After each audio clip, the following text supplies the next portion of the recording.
Welcome back healthy morning. हमारे पास है अब आपकी कुछ ईमेल्स दोबारा से, लेकिन कुछ बातें मैं ऐसी हैं जो आपसे शेयर करना चाहती हूँ। मैंने आपको बताया था कि एथेरोस्क्लेरोसिस का मैंने आपको एक प्रोसेस बताया था। एथेरोस्क्लेरोसिस क्या होता है कि आपकी आर्टरीज जो है वो स्क्लेरोस्ड हो जाती है। एथेरो मतलब आर्टरी से निकला है ये चीज़, स्क्लेरोसिस मतलब एक चीज़ स्क्लेरोज हो रही है, यानी बंद हो रही है, नैरो हो रही है, ख़त्म हो रही है। तो अब जब ये होने लगता है तो अब बहुत सारे लोगों को उसकी लॉजिक नहीं पता। मैं आपको इस तरह रिलेट करके बताती हूँ कि आप लोग की अंडरस्टैंडिंग समझ में, आप लोग को थोड़ी अंडरस्टैंडिंग डेवलप होगी। जब हम कहते हैं एंजियोप्लास्टी, एंजियोप्लास्टी में हम लोग करते क्या हैं? एंजियोप्लास्टी में हम यही वाली ब्लॉकेज खोलते हैं। यही जो प्लग बना हुआ होता है कोलेस्ट्रॉल का, हम इसी प्लग को तोड़ते हैं और इसी प्लग के वो स्टेंट डालते हैं ताकि अब वो वेन या आर्टरी जो है वो खुली रहे और ब्लड का फ्लो नॉर्मल रहे। तो ये होती है एंजियोप्लास्टी। एंजियोग्राफी क्या होती है? Angiography is actually a diagnostic tool. अब होता क्या है इससे, हम एंजियोग्राफी में कॉन्ट्रास्ट मीडियम डालते हैं बॉडी के अंदर और एक जैसे कहते हैं ना एक्सरे की तरह उस में वो मीडियम जब ब्लड के साथ जा रहा होता है, बेरियम मीडियम होता है यूजुअली, तो वो ब्लड के साथ जब जा रहा होता है तो हम देखते हैं कि वो सीधा सीधा जाते हुए उसे कहाँ ब्लॉकेज मिल रही है। उसे जहाँ ब्लॉकेज मिलती है एंजियोप्लास्टी उस एरिया में होती है। और ये एंजियोप्लास्टी करना बहुत इंपॉर्टेंट होता है क्योंकि कभी कभी जब ये ब्लड सप्लाई प्रॉपर नहीं होती, ब्लॉकेज बहुत बढ़ रही होती है, तो डेफिनेटली वहाँ ब्लड नहीं जाएगा, ब्लड नहीं जाएगा तो वहाँ ऑक्सीजन नहीं जाएगी, ऑक्सीजन नहीं जाएगा तो वो मसल जो है वहाँ पे दर्द होगा, उस मसल का फंक्शन ख़राब होगा, वो मसल वहाँ पे डिटोरिएट हो जाएगा या टोटली डिसफंक्शनल हो जाएगा या ख़त्म हो जाएगा।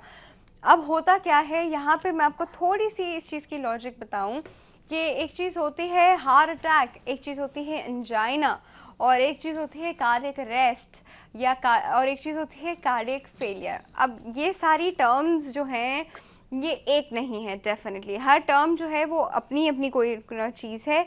एंजाइना इंसान को तब होता है, एंजाइना क्या होता है actually? Angina is an alarming sign कि हमारी हार्ट में प्रॉपर ब्लड सप्लाई नहीं आ रही है, ऑक्सीजन नहीं मिल रही है, हाइपोक्सिया हुआ है। हाइपोक्सिया सिचुएशन को कहते हैं जब ऑक्सीजन नहीं मिल रही होती है। तो जब हाइपोक्सिया हुआ है तो हमारा हार्ट में दर्द होता है और हम लोग को पता चलता है कि यहाँ दिल में दर्द हो रहा है और अजीब सा दर्द हो रहा है, चलने से बढ़ रहा है, तो डेफिनेटली दिस इज़ एंजाइना। तो जब एंजाइना हो रहा है तो ब्लड सप्लाई कम हो रही होती है। ब्लड सप्लाई क्यों कम हो रही होती है? वो एथेरोस्क्लेरोसिस की वजह से कम हो रही होती है। तो see how they are related. फिर एंजाइना के बाद जब हम वो ज़बान के नीचे गोली रखते हैं तो फिर वेसल्स थोड़ी डायलेट होती हैं, ब्लड आता है हार्ट के अंदर और इंसान को दर्द से रिलीफ मिल जाता है। Angina is an alarming sign. जब इस तरह की सिचुएशन हो जाए तो you should visit your cardiologist as soon as possible. उसके पास जाइए, वो आपका एको करेगा या फिर वो आपका ईसीजी करेगा। इन सब चीज़ों से पता चल जाएगा कि प्रॉब्लम कहाँ है। एंजियोग्राफी भी करनी पड़ती है ब्लॉकेज देखने के लिए। अगर ये चीज़ यहीं के यहीं रोक ली जाए तो जैसे कहते हैं ना नुकसान बच जाता है। बट अगर यही चीज़ बढ़ती जाए और एंजाइना होता रहे बार बार पेशेंट को, तो जिस पर्टिकुलर एरिया में ब्लड की सप्लाई कम होने लगती है, ऑक्सीजन सप्लाई कम होने लगती है, उस पार्ट का फंक्शन जो है वो ख़त्म हो जाता है, वो पार्ट डेड हो जाता है। जब वो पार्ट डेड हो जाता है तो हम इसको कहते हैं हार्ट अटैक हुआ, पहला हार्ट अटैक। हार्ट अटैक बहुत सिवियर होते हैं। इस तरह के ना 2 से 3 हार्ट अटैक्स जब इंसान को हो जाते हैं तो उसके हार्ट के मल्टीपल जो एरियाज़ हैं वो डेड हो जाते हैं, फंक्शन नहीं रहता उन चीज़ों का। तो डेफिनेटली जब एक चीज़ का फंक्शन नहीं रहेगा तो सर्वाइवल रेट बहुत मुश्किल हो जाएगा। जब इसी तरह ये चीज़ें डेड होती रहेंगी तो एक दिन आता है कि कार्डियक अरेस्ट हो जाता है, गॉड फॉरबिड। जब कार्डियक अरेस्ट हो जाता है तो डेथ हो जाती है।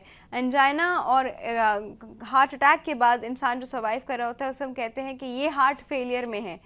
जिस तरह हम कहते हैं ये किडनी फेलियर में से, हम उस टर्म को कहते हैं ये हार्ट फेलियर में है, इसलिए इसको ये कराना ज़रूरी है, या ये मेडिसिन खाना या बाईपास कराना या एंजियोप्लास्टी कराना ज़रूरी है क्योंकि ये हार्ट फेलियर में जा रहा है, यानी हार्ट एक और हार्ट अटैक की तरफ जा रहा है। ये होता है इसका मकसद। तो मैंने कहा आपको थोड़ी सी ये सारी चीज़ें मैं एक्सप्लेन करूँ। आई होप आप लोगों को इस तरह समझ आ गई हो।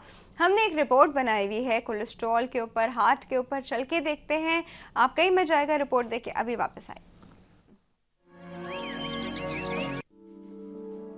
कोलेस्ट्रॉल इंसानी जिस्म में कुदरती तौर पर पाया जाता है। कोलेस्ट्रॉल, लिपिड और स्टीरॉयड का मजमूआ होता है। कोलेस्ट्रॉल सेल मेम्ब्रेन और कई तरह के हार्मोन्स को बनाने में अहम किरदार अदा करता है।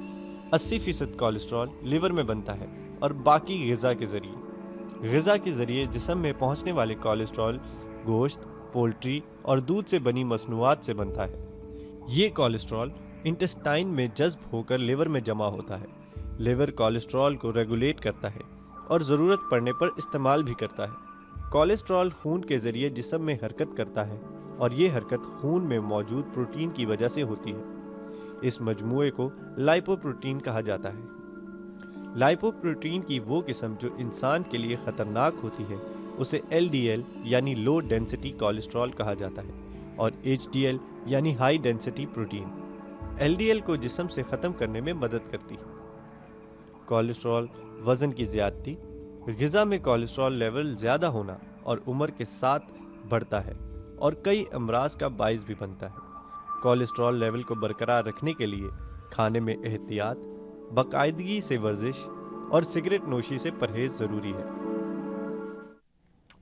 जी व्यूअर्स, अभी आपने एक रिपोर्ट देखी, आपने देखा कि किस तरह के खानों से हमारी बॉडी में फ़ैट बढ़ रहा होता है और ये फ़ैट आपने उस आर्टरी में देखा कि किस तरह ब्लड सेल्स जा रहे थे, किस तरह कोलेस्ट्रॉल वहाँ डिपॉजिट हो रहा था। और पता है क्या होता है, जब भी ब्लड सेल्स इस आर्टरी में से जा रहे होते हैं या वेन में से जा रहे होते हैं तो ब्लड सेल्स के अंदर एक चीज़ होती है प्लेटलेट्स, जो कि खून रोकने का काम करते हैं। जिस तरह हम उस दिन डेंगू फीवर में बात कर रहे थे कि यही प्लेटलेट्स जो हैं वो कम हो जाते हैं। यही प्लेटलेट्स जो है ना, जहाँ पे कोलेस्ट्रॉल जम रहा होता है वो उसके ऊपर आके और लेयर्स भी जमाना शुरू कर देते हैं। तो जी सोने पे सुहागा हो जाता है, जो इतना सा पहाड़ बनना था वो इतना पहाड़ बन जाता है। तो इसी तरह वो आर्टरी जो है वो ब्लॉक हो जाती है। अच्छा, मज़े की बात यह है, मज़े की बात नहीं बल्कि ख़तरनाक बात यह है कि ये जो ब्लॉक बनता है वहाँ पर, ये कभी कभी वहाँ से टूट जाता है।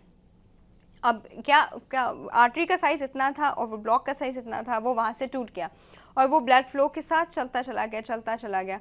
अब क्या होगा, ये आगे जाके किसी ऐसी आर्टरी या कैपिलरी के मुंह में जाके फंस जाएगा जिसका ल्यूमेन इतना बड़ा नहीं होगा। अब अगर वो ब्लॉक इतना बड़ा है और वो आर्टरी इतनी छोटी है तो वो तो उसके ऊपर आके फंस गया। अब क्या हुआ, ब्लड सप्लाई वहाँ की बंद हो गई। डेफिनेटली वो फंस गया तो फंस गया, ब्लड सप्लाई बंद हो गई। तो ये जो वहाँ पे बन रहा था वो थ्रोम्बस था एथेरोस्क्लेरोसिस की वजह से। अब वो एम्बुलाई हो गया, जो वो ब्लड की वजह से और जगह पे पहुँच गया।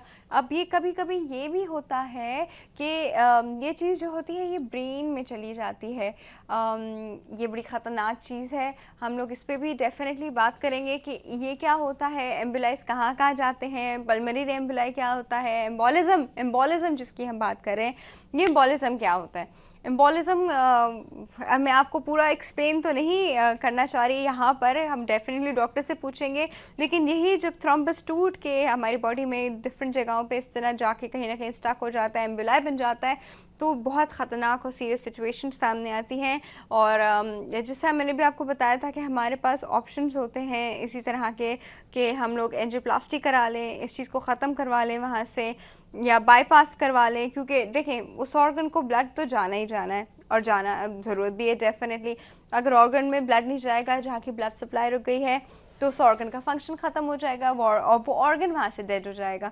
हमारी बॉडी की सारी चीज़ें अलाइव इसीलिए हैं क्योंकि उनके पास ब्लड सप्लाई सारा वक्त आती रहती है, ऑक्सीजन सप्लाई सारा वक्त आती रहती है। किसी वजह से ये चीज़ हिंडर हो गई, ऑब्स्ट्रक्ट हो गई, नहीं पहुँच सकी, तो वो चीज़ वहाँ से गलना सड़ना शुरू हो जाती है, निक्रोस हो जाती है, मर जाती है।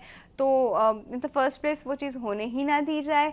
हम अपनी डाइट कंट्रोल करें, हम एक्सरसाइज करें, हेल्दी खाना खाएं, सबको इंस्ट्रक्ट करें, हेल्दी लाइफस्टाइल हो हमारा, सोने जागने की टाइमिंग हमारी प्रॉपर हो, हम लोग कोई स्मोकिंग जैसी चीज़ों में ना हो जो कि बॉडी में कोलेस्ट्रॉल डिपॉजिट कराता है, हम इन सब चीज़ों की तरफ ना हो, तो डेफिनेटली लाइफ काफ़ी हेल्दी रहती है। यहाँ आपकी एक ईमेल जो है वो मैं शेयर करती हूँ। ख़वातीन को यहाँ मैं एक बात बताना चाहती हूँ कि ख़वातीन में हाइपर कोलेस्ट्रीमिया ज़्यादा होता है मर्द हजरात से बहुत ज़्यादा। और इससे पहले कि मैं और ईमेल शेयर करूँ, वक्त तो एक छोटी सी ब्रेक का व्यूअर्स, कहीं मत जाएगा, विल बी राइट बैक।